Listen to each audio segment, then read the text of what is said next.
जरा सोचिए, जो काम अभी तक $3000 में हो रहा था वही अब $1,00,000 में होगा। जी हाँ, आपने सही सुना, करीब 88 लाख रुपए सिर्फ एक वीजा की एप्लीकेशन फीस के लिए। और सबसे बड़ा झटका किसे?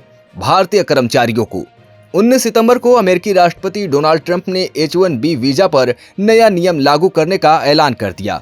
अब इस वीजा की सालाना एप्लीकेशन फीस होगी $1,00,000, यानी कि भारतीय करेंसी में लगभग 88 लाख रुपए। आगे बढ़ने से पहले ये समझिए कि H-1B वीजा अमेरिका का एक वर्क वीजा है जो विदेशी नागरिकों को वहां जाकर स्पेशलाइज्ड जॉब्स करने का मौका देता है, जैसे IT, इंजीनियरिंग, साइंस और फाइनेंस। ये वीजा आमतौर पर 3 साल के लिए वैलिड होता है और 3 साल और बढ़ाया जा सकता है। अभी तक इसकी फीस $2,000 से $5,000 थी, मतलब एक कंपनी आसानी से विदेशी टैलेंट हायर कर लेती थी। मगर अब वही कंपनियों को एक कर्मचारी के लिए $1,00,000 सिर्फ फीस में चुकाने होंगे। अब सवाल ये है, क्या हर कंपनी अपने एम्प्लॉय के लिए ऐसा करने को तैयार होगी? ट्रंप के ऐलान के बाद अमेरिकी कंपनियों में खलबली मच गई है। माइक्रोसॉफ्ट ने तो अपने H-1B वीजा होल्डर्स को साफ कह दिया, अगर आप अमेरिका से बाहर हैं तो तुरंत लौट आइए, वरना 21 सितंबर की डेडलाइन के बाद आपको एंट्री तक नहीं मिलेगी। कंपनी ने यह भी साफ कर दिया कि इतनी भारी फीस वो सिर्फ हाई लेवल ऑफिसर्स के लिए देगी, न कि आम कर्मचारियों के लिए। अब असली चिंता यहाँ से शुरू होती है, क्योंकि H-1B वीजा होल्डर्स में 71% भारतीय हैं।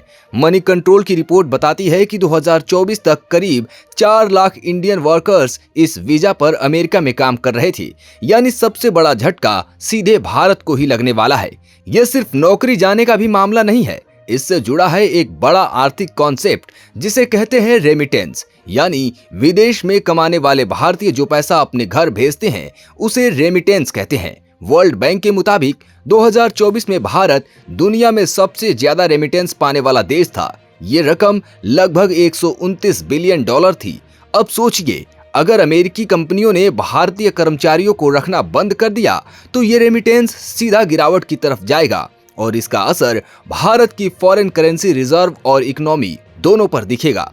ट्रंप के ऐलान के बाद भारत सरकार ने भी तुरंत चिंता जताते हुए कहा कि इससे कई परिवारों की जिंदगी अस्त व्यस्त हो जाएगी। विदेश मंत्रालय ने उम्मीद जताई कि अमेरिका कोई समाधान जरूर निकालेगा, क्योंकि स्किल्ड टैलेंट की आवाजाही ने दोनों देशों को अब तक तकनीक और अर्थव्यवस्था में मजबूत किया है। इन सब के बीच विपक्ष भी कहां पीछे हटने वाला था। राहुल गांधी ने प्रधानमंत्री मोदी को निशाना बनाते हुए फौरन ट्वीट किया, मैं दोहराता हूं, भारत का प्रधानमंत्री कमजोर है। ये बात साफ है। H-1B वीजा का नया नियम सिर्फ एक पॉलिसी बदलाव नहीं, बल्कि लाखों भारतीयों की रोजी रोटी, भारत की इकोनॉमी और भारत अमेरिका रिश्तों पर सीधा असर डालने वाला फैसला है। अब सबकी निगाहें इस पर हैं कि सरकार इस संकट से कैसे निपटेगी। पॉलिटिकल पंचायत के लिए आयुष आनंद की रिपोर्ट।